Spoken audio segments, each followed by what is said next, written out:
We like it here because it's a real death conveyor for Russians.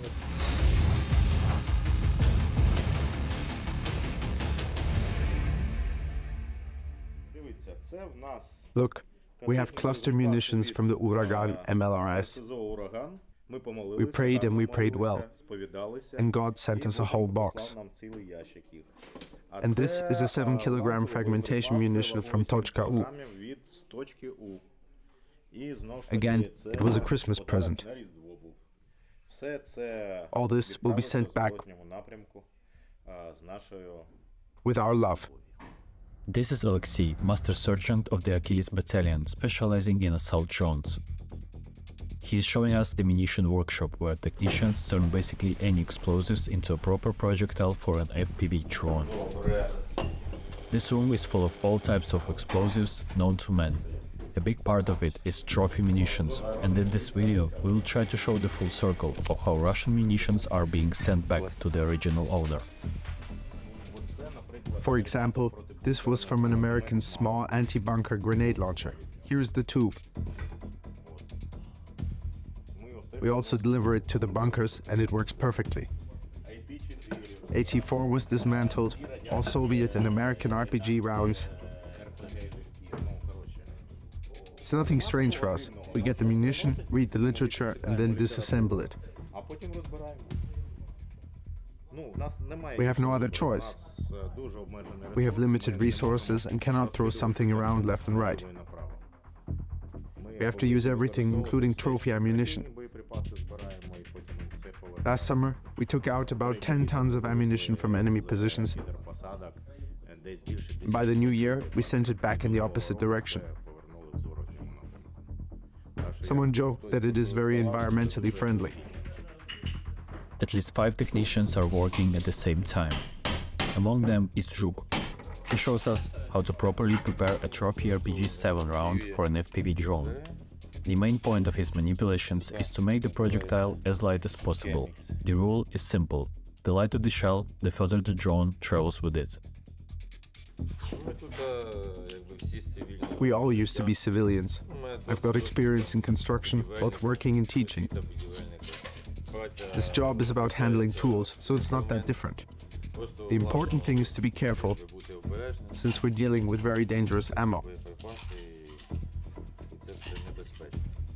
After the application of electronics, which we won't talk much about, the shells are packed and sent directly to combat units. But the projectile needs a proper delivery tool, so before going to the front line, we want to visit one more location.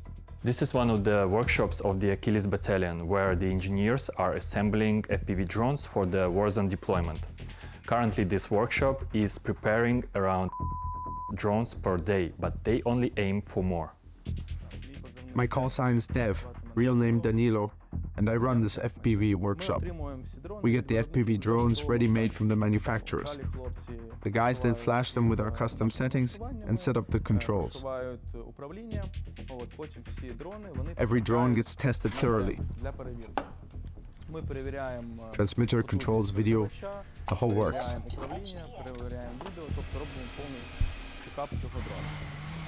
After that, they're taken to the training grounds and flown for 5 kilometers each. Before they're handed over to the combat team, we want to test them as much as possible.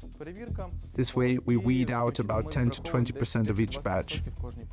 Those drones either get sent back to the manufacturer or fixed up here. We buy the parts, and the guys resolder and replace what's needed in order to get them back into the air. We've seen many units that operate FPVs, but here in this workshop I realized it's a full-grown enterprise. The management would probably match some IT startup company. The processes are being standardized, and because the sphere is so new and evolving, it's challenging. But such an approach seems to have advantages. Yuri, the battalion commander, shares some simple math with us. We've calculated that the battalion is currently over half-staffed. For the state and Ukraine, our total monthly cost, including ammunition, is around $3 million. Once fully staffed, maintaining the unit will cost around 6 to 7 million per month. This includes weapons and everything else needed for combat missions. I'll send you the April report, and you'll see that we destroyed around $100 million worth of enemy equipment that month alone. Sometimes, and quite often when we're low on ammunition, we play a decisive role in battles, repelling enemy attacks and advancing our forces. As the night falls, we head to the front line. Achilles units stand around the Bakhmut area, where a powerful Russian offensive towards Chasiv Yar has been in progress since late February 2024. We're headed to the positions where our guys working every night, launching attacks on the enemy.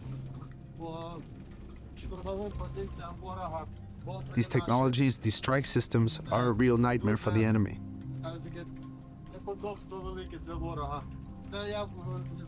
I always picture it like a bear trying to force its way in, while a swarm of bees attacks it, keeping it constantly distracted. It's a 6x3 dugout with 4 men. Arrival of the 2 of us makes the room pretty cramped. Nevertheless, the guys are welcoming. Before the big war, they were just a group of friends interested in drone racing.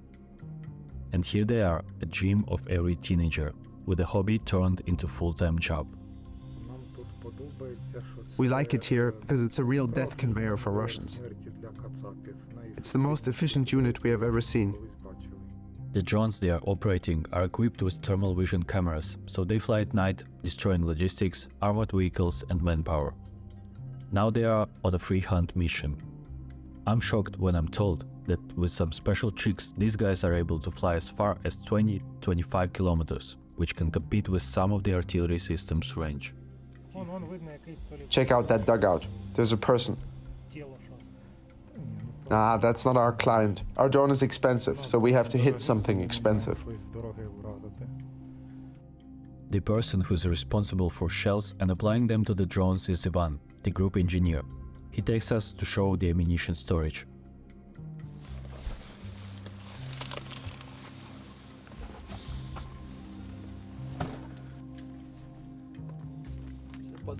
These are little gifts for the naked emperor. We have plenty of them. They shouldn't get their hopes up that we're running out. We're getting more in. New types are being developed. So we're all set. And here we are in a small hall, sitting on the boxes full of explosives. This is where the life cycle of a Russian munition ends, and Ivan is the person who sets them off on their last journey.